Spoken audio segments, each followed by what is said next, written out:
നമസ്കാരം. ഗ്രീൻലാൻഡിനെ ട്രംപിന്റെ കൈപ്പിടിയിലാക്കുക എന്ന മോഹം അതിമോഹമായി തുടരുമ്പോഴും വിഷയത്തിൽ ആരെയും ഞെട്ടിക്കുന്ന പുതിയ നീക്കവുമായി എത്തിയിരിക്കുകയാണ് ട്രംപ്.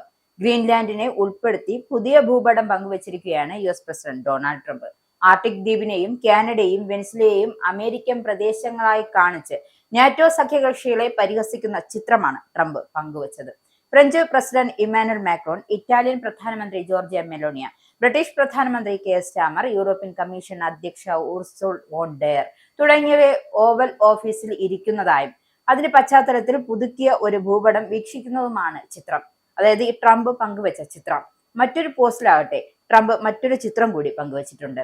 അതിൽ അദ്ദേഹം vice president JD Vance, US state secretary Marco Rubio എന്നിവരോടൊപ്പം ഗ്രീൻലാൻഡിൽ US പതാക ഉയർത്തുന്നതായാണ് ചിത്രം.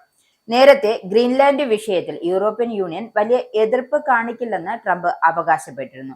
ഫ്ലോറിഡയിൽ സംസാരിക്കവെയായിരുന്നു റഷ്യൻ ചൈനീസ് സ്വാധീനത്തെ ചെറുക്കാൻ ഗ്രീൻലാൻഡ് ഒരു ദേശീയ സുരക്ഷ ആവശ്യമാണ് എന്ന് ട്രംപ് സ്ഥാപിച്ചിരുന്നത്.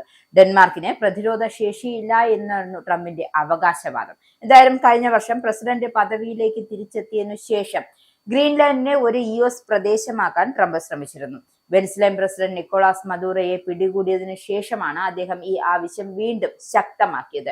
ഗ്രീൻലാൻഡ് അമേരിക്കയുടെ ഭാഗമാകുന്നത് അതിന്റെ തന്ത്രപരമായ സ്ഥാനം കാരണം ദേശീയ സുരക്ഷാ താൽപര്യങ്ങൾക്ക് സഹായകരമാവും എന്നാണ് ട്രംപിന്റെ ഒരു പുതിയ അവകാശവാദം കൂടി ഉന്നയിക്കുന്നത്. ഗ്രീൻലാൻഡിനെ സ്വന്തമാക്കാനുള്ള അമേരിക്കൻ പ്രസിഡന്റ് ഡൊണാൾഡ് ട്രംപിന്റെ നീക്കങ്ങളെ തുടർന്ന് നയതന്ത്ര സൈനിക സംഘർഷം കടുക്കുകയാണ്. ആർട്ടിക് മേഖലയിലെ അമേരിക്കൻ താൽപര്യങ്ങളെ ലോകരാജ്യങ്ങൾ ഉറ്റുനോക്കുന്ന സാഹചര്യത്തിലാണ് നിർണായകമായ നീക്കമുണ്ടായത്.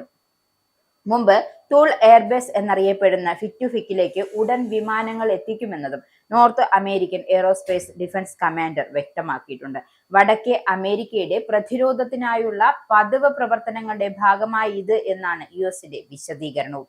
മിസൈൽ മുന്നറിയിപ്പ് സംവിധാനങ്ങൾ അടക്കമുള്ള അത്യാധുനിക സൗകര്യങ്ങളോട് കൂടിയ ഫിറ്റ്ഫിക് സ്പേസ് ബേസ് ആർട്ടിക് മേഖലയിലെ അമേരിക്കയുടെ ഏറ്റവും പ്രധാനപ്പെട്ട സൈനിക കേന്ദ്രമാണ്. ഗ്രീൻലാൻഡ് വിഷയത്തിൽ തങ്ങളുടെ നിലപാടിനെ പിന്തുണയ്ക്കാത്ത യൂറോപ്യൻ രാജ്യങ്ങൾക്കെതിരെ കടുത്ത സാമ്പത്തിക നടപടികളുമായാണ് ട്രംപ് മുന്നോട്ട് പോകുന്നത്.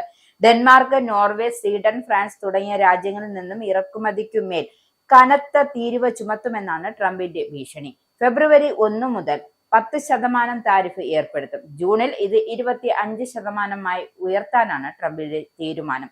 അതായത് എന്താണോ ട്രംപ് പ്രതീക്ഷിക്കുന്നത് അത് നടന്നില്ലെങ്കിൽ താരിഫ് 10 നിന്നും 25% ഉയർത്തുമെന്നും.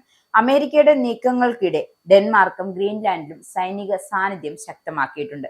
100-ലധികം സൈനികരും സൈനിക മേധാവിയും ഉൾപ്പെടുന്ന സംഘം കഴിഞ്ഞ ദിവസം ഗ്രീൻലാൻഡിലെ നൂക്കിൽ എത്തിയിരുന്നു. ഗ്രീൻലാൻഡിനെ നിയന്ത്രണത്തിലാക്കാൻ സൈനിക ശക്തി ഉപയോഗിക്കാനുള്ള സാധ്യത തള്ളിക്കളയാനാവില്ല എന്നാണ് ട്രംപിന്റെ പ്രസ്താവന. ഇത് വിവാദങ്ങൾക്ക് ആക്കം കൂട്ടുകയാണ്. റഷ്യയുടെയും ചൈനയുടെയും സ്വാധീനം തടയാൻ ഗ്രീൻലാൻഡ് അമേരിക്കയുടെ സുരക്ഷയ്ക്ക് അനിവാര്യമെന്നാണ് ട്രംപിന്റെ വാദം. എന്നാൽ ഇതിനെതിരെ ഫ്രാൻസും ജർമ്മനിയും ഉൾപ്പെടെയുള്ള യൂറോപ്യൻ രാജ്യങ്ങൾ രംഗത്തെത്തിയിട്ടുണ്ട്.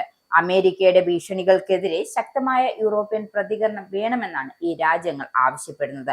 അമേരിക്ക വ്യാപാര ഉപരോധങ്ങൾ ഏർപ്പെടുത്തിയാൽ തിരിച്ചടിക്കുമെന്ന് യൂറോപ്യൻ യൂണിയനും മുന്നറിയിപ്പ് നൽകിയിട്ടുണ്ട്.